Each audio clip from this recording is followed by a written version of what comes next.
न संघर्ष न तकलीफ तो क्या खाक मजा है जीने में, बड़े बड़े तूफान भी रुक जाते हैं जब आग लगी हो सीने में। नमस्कार दोस्तों, स्वागत है आप सभी का आपके अपने YouTube चैनल सनोडिया 92 पर। मैं हूं आपका दोस्त राजन सनोडिया। देखिए दोस्तों, आज के इस वीडियो में हम सॉल्व करने वाले हैं एसएससी जीडी परीक्षा 2023 के ओल्ड क्वेश्चन पेपर को, जो आने वाली परीक्षा के लिए इंपॉर्टेंट है। क्योंकि दोस्तों, ओल्ड क्वेश्चन पेपर लगाने से आपको यह फायदा होगा कि आपको यह पता चल जाएगा कि कौन कौन से टॉपिक्स के क्वेश्चन आते हैं और किस लेवल के क्वेश्चन आते हैं। ओल्ड क्वेश्चन पेपर लगाने का सबसे बेस्ट तरीका यह है दोस्तों कि आप एक क्वेश्चन को उठाइए और उस क्वेश्चन का टॉपिक उठाइए और इस टॉपिक के जितने भी इंपॉर्टेंट फैक्ट हैं सभी को कवर कीजिए, तभी आपके ओल्ड क्वेश्चन पेपर लगाने का कुछ फायदा होगा और आने वाली परीक्षा में आपको उसका जबरदस्त फायदा देखने को मिलेगा। तो चलिए दोस्तों, शुरुआत करते हैं आज के इस वीडियो की क्वेश्चन नंबर 1 से।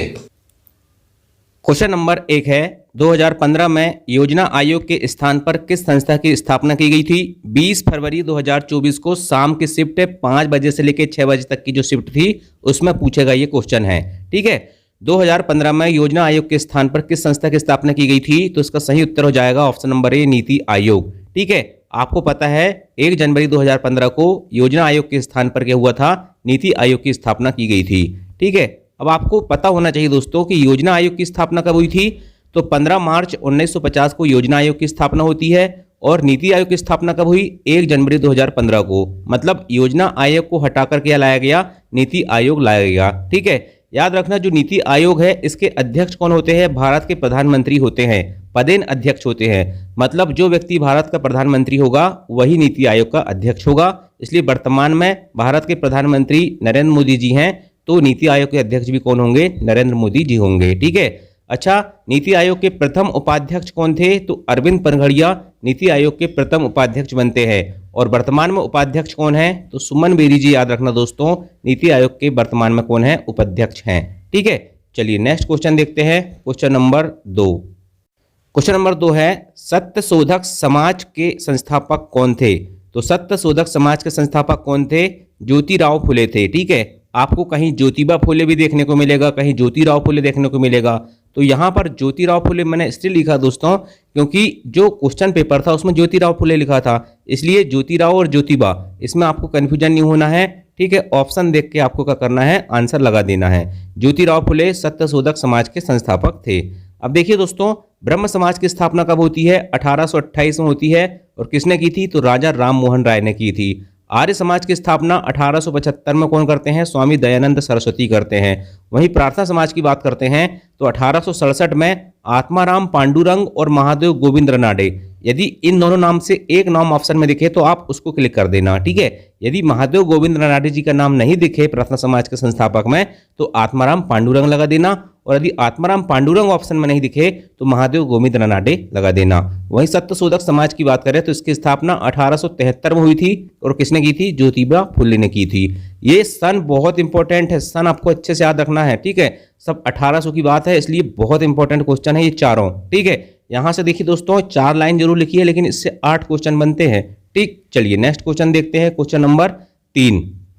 रंगास्वामी कप का संबंध किस खेल से है? रंगास्वामी कप का संबंध किस खेल से है? तो रंगास्वामी कप का संबंध हॉकी खेल से है। ऑप्शन नंबर डी इसका सही उत्तर हो जाएगा। ठीक है, अब देखिए दोस्तों, हॉकी से संबंधित महत्वपूर्ण ट्रॉफी कौन कौन सी है? यदि आगा खां का पूछे तो हॉकी से संबंधित है। रंगास्वामी आपको बता दिया हॉकी से संबंधित है। सुल्तान अल्जान शाह का पूछे तो हॉकी से संबंधित है। मुरुगप्पा गोल्ड का पूछे तो हॉकी से संबंधित है। और स्टैनली का पूछे तो हॉकी से संबंधित है। अगर आपसे पूछे बेटन कप किस खेल से संबंधित है तो हॉकी से संबंधित है। और इसकी इंपॉर्टेंट चीज याद रखना कि भारत की सबसे पुरानी हॉकी प्रतियोगिता कौन सी है? तो बेटन कप भारत की सबसे पुरानी हॉकी प्रतियोगिता है।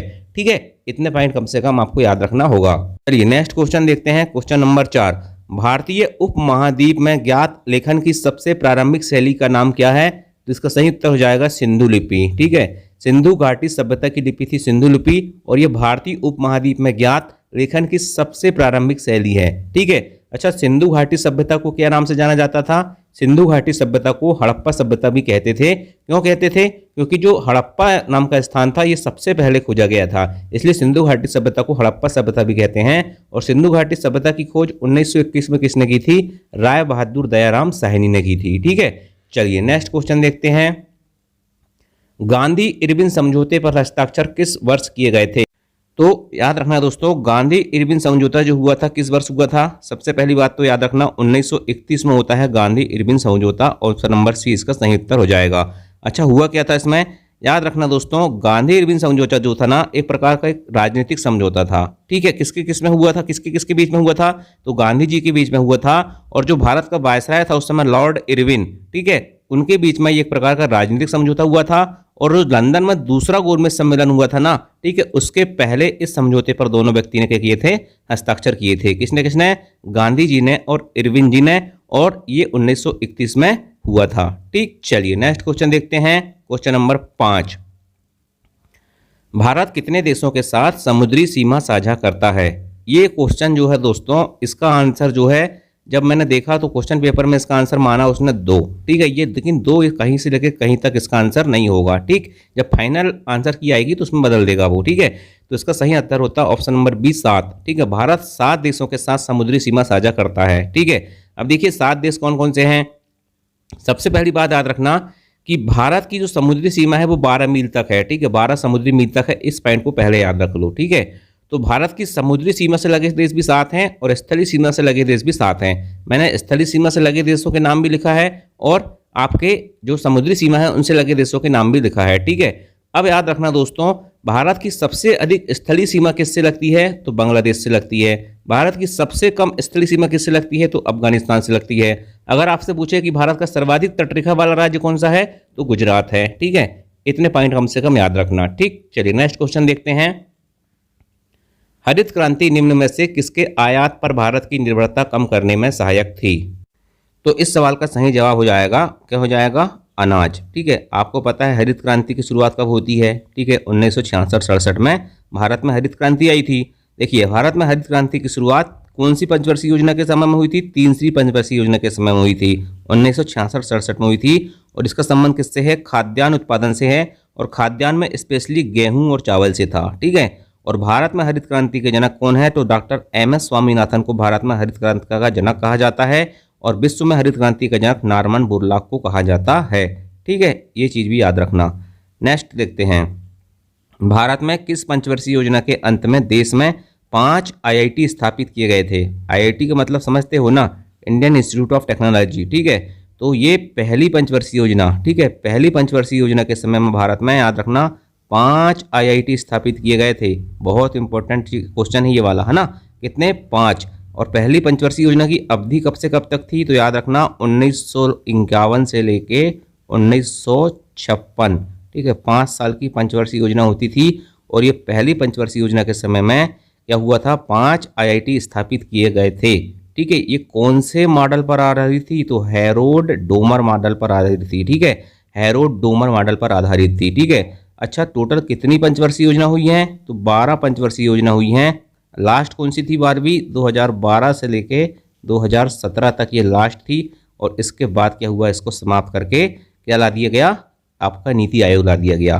देखिए, पंचवर्षीय योजना कौन बनाता था? योजना आयोग बनाता था। ठीक है, इसलिए अब क्या हुआ है? पंचवर्षीय योजनाएं समाप्त हो गई हैं। नेक्स्ट क्वेश्चन देखते हैं, उस्ताद बिंदा खान का संबंध किस वाद्य यंत्र से है? तो उस्ताद बिंदा खान जो है दोस्तों, याद रखना, सारंगी बजाते हैं। ठीक है, इस चीज़ को तो याद ही रखना है। एक बार क्वेश्चन पूछा गया कि निम्न में से कौन सा वाद्य यंत्र तार से संबंधित है?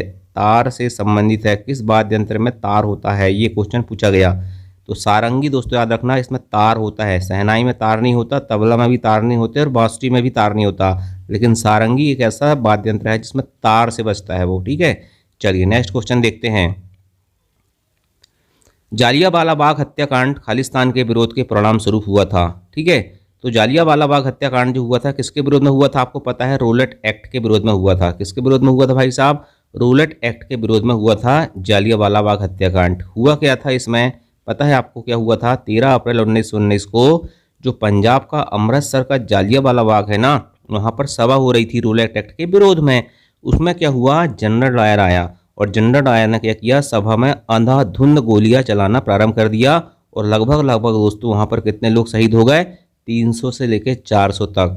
ठीक है, वहाँ 383 लोगों का शहीदों को नाम मिलता है जालियांवाला बाग में। ठीक, लेकिन ऐसा बताते हैं कि ज़्यादा से ज़्यादा 2000 से अधिक लोग वहाँ पर क्या हुए थे? घायल हुए थे। ठीक है, चलिए नेक्स्ट क्वेश्चन देखते हैं, जब राज्यसभा के सभापति का पद रिक्त है तो उसके कर्तव्य का पालन किसके द्वारा किया जाता है? ठीक है, देखिए जब राज्यसभा का सभापति नहीं रहता ना भाई साहब, तो राज्यसभा का जो उपाध्यक्ष है, ठीक है, राज्यसभा का उपाध्यक्ष जो है वो क्या करता है, उसका पदभार संभालता है। और आपको पता है कि राज्यसभा का जो क्या होता है, पदेन सभापति होता है, वो कौन होता है? भारत का उपराष्ट्रपति होता है। इस बात को आपको पता होगी। आपको भारत का उपराष्ट्रपति राज्यसभा का पदेन अध्यक्ष होता है। मतलब जो व्यक्ति भारत का उपराष्ट्रपति बनेगा वही राज्यसभा का अध्यक्ष या सभापति बनेगा। ठीक है, चलिए नेक्स्ट क्वेश्चन देखते हैं। भारत में 11वीं पंचवर्षीय योजना की अवधि क्या थी? तो 12वीं की अभी मैंने बताया था 2012 से कितनी तक थी? 17 तक थी। ठीक है, तो 11वीं की क्या रहेगी? ठीक है, उसके 5 साल पहले कर दो, तो 2007 से लेके 2012 तक। ठीक है, ऑप्शन नंबर डी इसका सही उत्तर हो जाएगा। अच्छा, 11वीं पंचवर्षीय योजना के समय भारत के प्रधानमंत्री कौन थे? तो डॉक्टर मनमोहन सिंह उस समय भारत के प्रधानमंत्री थे। नेक्स्ट क्वेश्चन, बैंकिंग विनियमन अधिनियम कब पारित हुआ? सबसे पहली बात तो याद रखना दोस्तों, बैंकिंग विनियमन अधिनियम क्यों लाया गया? ताकि जो बैंक है उन पर नियंत्रण किया जा सके। और कब लाया गया? 1949 में लाया गया। ठीक, स्टैटिक जी के इकोनॉमी का बहुत इंपॉर्टेंट क्वेश्चन है। नेक्स्ट क्वेश्चन, भारत में किस धर्म की जनसंख्या बहुसंख्यक है? तो आपको भी पता होगा भारत में सबसे ज़्यादा कौन है? हिंदू हैं। ठीक है, लेकिन उससे ज़्यादा इंपॉर्टेंट चीज़ ये है कि हिंदू के बाद कौन है? तो आप बता दोगे हिंदू के बाद मुस्लिम धर्म के लोग हैं। लेकिन मुस्लिम के बाद कौन है? तो फिर ईसाई हैं, फिर सिख हैं, फिर बौद्ध हैं, फिर जैन हैं और फिर पारसी हैं। ये क्रम थोड़ा याद रखना। हिंदू मुस्लिम तो आपको याद ही रहेगा, उसके बाद ईसाई हैं, ठीक है, फिर सिख हैं, ठीक है, फिर बौद्ध हैं, फिर कौन है? जैन हैं, फिर कौन है? पारसी हैं। ये थोड़ा आपको क्या रखना है, आपको थोड़ा सा ट्रिक याद रखना है। ठीक है, चलिए नेक्स्ट क्वेश्चन, 2011 की जनगणना के अनुसार भारत का सबसे कम आबादी वाला राज्य कौन सा है? तो सिक्किम भारत की सबसे कम आबादी वाला राज्य है। जनगणना टॉपिक, ठीक है, मैं आपको वीडियो के लास्ट में 4-5 टॉपिक बताऊंगा जिनको आपको घोंट के पीना है, जिनसे हर शिफ्ट में क्वेश्चन आते हैं। 5 टॉपिक बताऊंगा। ठीक है, तो याद रखना है जनगणना से भी 100% क्वेश्चन आता है। इसका सही उत्तर होगा भारत की सबसे कम आबादी वाला राज्य है सिक्किम। और सबसे अधिक आबादी वाला राज्य कौन सा है? तो उत्तर प्रदेश है। ठीक है, यूपी है। ठीक, चलिए, भारतीय संविधान के कौन से भाग का संबंध राज्य के नीति निर्देशक तत्व से है? तो भाग 4 जो है इसमें क्या है? अनुच्छेद 36 से लेके 51 तक क्या है? राज्य के नीति निर्देशक तत्व हैं। और ये किस देश के संविधान से लिए गए हैं? तो आयरलैंड देश के संविधान से प्रेरित हैं। कौन? राज्य के नीति निर्देशक तत्व भारतीय संविधान में भाग 4 में अनुच्छेद 36 से लेके 51 तक वर्णन है इनका। नेक्स्ट क्वेश्चन देखते हैं, 2026 में एशियाई खेलों की मेजबानी कौन करेगा? ठीक है, तो एशियाई खेलों की मेजबानी 2026 में करेगा जापान। ठीक है, ऑप्शन नंबर ए इसका सही उत्तर होगा। ठीक, एशियाई खेलों की शुरुआत कब होती भाई साहब? 1951 में एशियाई खेलों की शुरुआत हुई थी। ठीक है, और कहाँ से हुई थी? भारत की राजधानी नई दिल्ली से 1951 में एशियाई खेलों की शुरुआत हुई थी। और अगला 2026 में कहाँ होगा? ये होगा आपके जापान में। ठीक, चलिए नेक्स्ट क्वेश्चन देखते हैं, पंडित रविशंकर का संबंध किस वाद्य यंत्र से है? तो पंडित रविशंकर का जो संबंध है वो है सितार से। किससे है? सितार से। ठीक है, इंपॉर्टेंट चीज़ ये है कि पंडित रविशंकर को भारत रत्न मिलता है और किस सन मिलता है? तो याद रखना 1999 में मिलता है। ठीक है, 1999 में भारत रत्न दिया गया था पंडित रविशंकर को। ये क्वेश्चन इंपॉर्टेंट है। और इनका संबंध किससे है? तो सितार से है। नेक्स्ट क्वेश्चन, मुंडारी किस राज्य का लोक नृत्य है? तो मुंडारी भाई साहब याद रखना किस राज्य का लोक नृत्य है? ये है आपका झारखंड का। ठीक है, ऑप्शन नंबर डी इसका सही उत्तर हो जाएगा। मुंडारी जो है झारखंड राज्य का लोक नृत्य है। नेक्स्ट क्वेश्चन, वर्तमान में संघ लोक सेवा आयोग के अध्यक्ष कौन है? ठीक है, तो देखिए उस समय ये क्वेश्चन पूछा गया था। ठीक, लेकिन अभी कौन है वर्तमान में? अभी वर्तमान में प्रीति सूदन है। ठीक है, प्रीति सूदन जो हैं वर्तमान में कौन है? संघ लोक सेवा आयोग की अध्यक्ष हैं। ठीक, चलिए नेक्स्ट क्वेश्चन देखते हैं, दिलवाड़ा जैन मंदिर किस राज्य में स्थित है? तो दिलवाड़ा जैन मंदिर राजस्थान में स्थित है। कहाँ पर स्थित है? राजस्थान में स्थित है। और इसका निर्माण किस वंश के शासकों ने करवाया था? तो चालुक्य वंश के। तेजपाल और महीपाल नाम के 2 शासक थे, वो चालुक्य वंश से संबंधित थे। उन्होंने ही दिलवाड़ा जैन मंदिर का निर्माण राजस्थान में करवाया था। ठीक, तो ये होगा 20 क्वेश्चन। अब मैं आपको बताने वाला था क्या?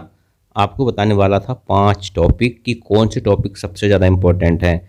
पहला टॉपिक याद रखना, सबसे पहला सभी राज्यों के लोक नृत्य। क्या बोला मैंने? सभी राज्यों के लोक नृत्य। दूसरा बोला आपको मैंने पर्व त्योहार और उत्सव। क्या बोला? पर्व त्योहार और उत्सव। ठीक। तीसरा बोला कि वर्तमान में कौन क्या है।